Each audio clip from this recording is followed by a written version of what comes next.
So as you all know, the Los Angeles Lakers were rumored to land Kyrie Irving. Now, it didn't happen, and at first I was a little disappointed, but then Rob Pelinka came through with the game-winning shot, and he landed D'Angelo Russell, Malik Beasley, and Jared Vanderbilt. Now, Kyrie Irving, in my opinion, is a very good player, but when I really sit back and think about it, man, the guy has just destroyed every situation that he has been in. Now, if you guys don't know, Kevin Durant yesterday spoke with the media about his departure from the Brooklyn Nets, and we got to take a quick listen to what he had to say. It's illustrated. Kevin, you were 18-2, the Nets were before your injury.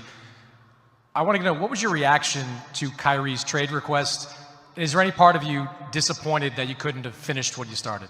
Yeah, I was upset that we couldn't finish. I thought we had some good momentum. We were finally building the culture that we always wanted. I felt like every game we were building our chemistry.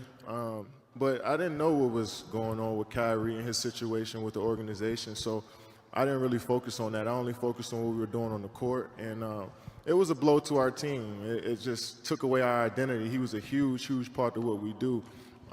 His game, he's a Hall of Fame player, a great, great player that can do everything on the floor, and we relied on that.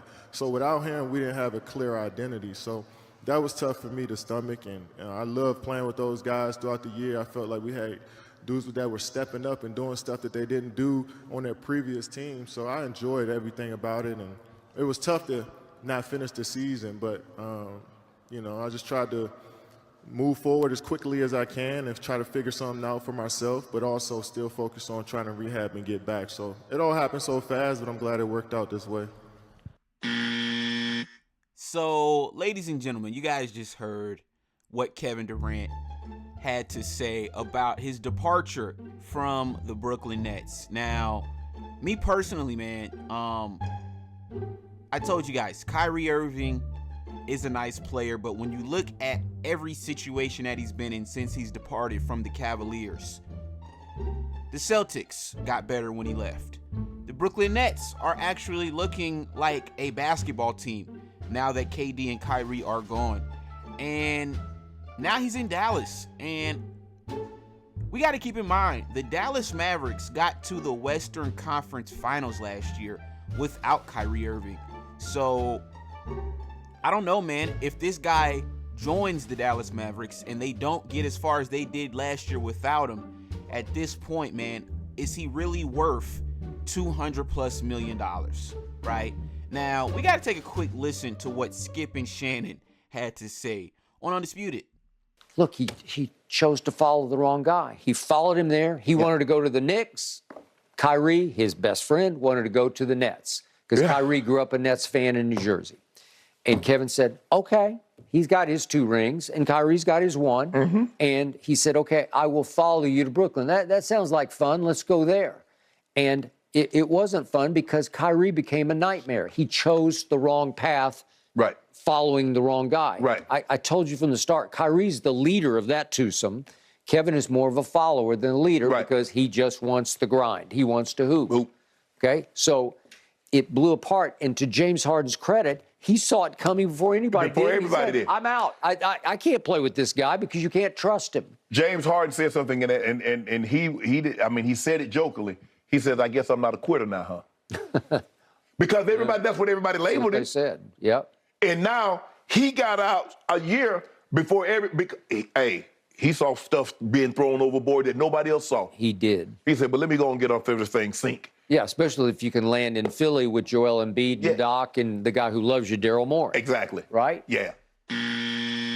So, as you can see, man, Skip and Shannon, they had some interesting comments on the Kyrie Irving situation as well. I was listening to the episode earlier, and Shannon was saying, listen, man, I don't care what this guy believes in. You've got to be professional at the end of the day. And I agree 1,000%, man. Is this dude going to remain professional for the remainder of his career? Only time will tell. But what I need from you guys is to come into the comment section down below. Do you honestly think the Los Angeles Lakers still need Kyrie Irving. Like I said, we got D'Angelo Russell now. And I'm sorry, man. I like D'Angelo Russell. All right. This guy is very crafty, very skilled, and he was the number 2 pick overall in the 2015 NBA draft. So is he as good as Kyrie Irving? Not quite, but ladies and gentlemen, since December 1st, the guy is averaging almost 50, 40, and 90 shooting splits. So I don't know, man. I just think the Lakers are just much better off without Kyrie Irving. But like I said, I want to get you guys' thoughts in the comments down below. Do you think the Lakers should still make a run at Kyrie Irving in the summer? Let me know. This was another installment of The Locker Room. I'm going to catch y'all on the next one. Peace.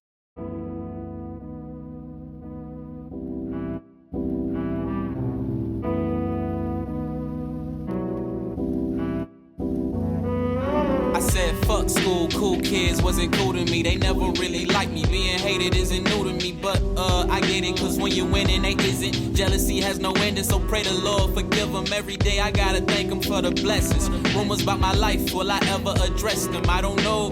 Worry about your kicks, my nigga, and what are those? Yeah, we don't know. Music nowadays, man, y'all gotta be kidding me. Lyrics was whack, gave him an A for his energy. You tried, my nigga, I would tell you keep it up. But the way my shit sounding, I can't see you keeping up. I'm the new leader of the new niggas. Says a lot about you if you ain't fucking with us. So go on and ask them who the greatest is. And you can keep your 2 cents if you ain't paying the bills. It's real. Got the pen and paper in my hands. Decisions. Will I change the game all on my own? Who knows? Who knows? The story is untold. The story is untold. Fuck the closure when it comes to my women. If it's over, then it's over. I'm glad that we in it. She coming back when she see how I'm living. She played games with a nigga, but now that I'm winning, she doing everything I say with no questions asked. I'm sucking on the titties while I'm grabbing her ass. I used to daydream about her back when I was in class. So you know that when I fucked, I came fast and laughed. I'm doing me now, bigger rings for the team now. Trying to tie me down fast, tell her slow it down. Baby girl wanna sit and play house, so I sat her on the couch and put this thing in her mouth. How the flow so north, but he raised in the south. Got my family tripping cause they can't figure it out. I can't wait no more, man, the time is now. On my mama, I'ma make her proud. The story is with the first pick in the paper in my hands. Decisions. Will I change the game all on my own? Who knows? The story is untold. The story is untold. There he is with his mom, Gloria. Gloria sacrificed a lot.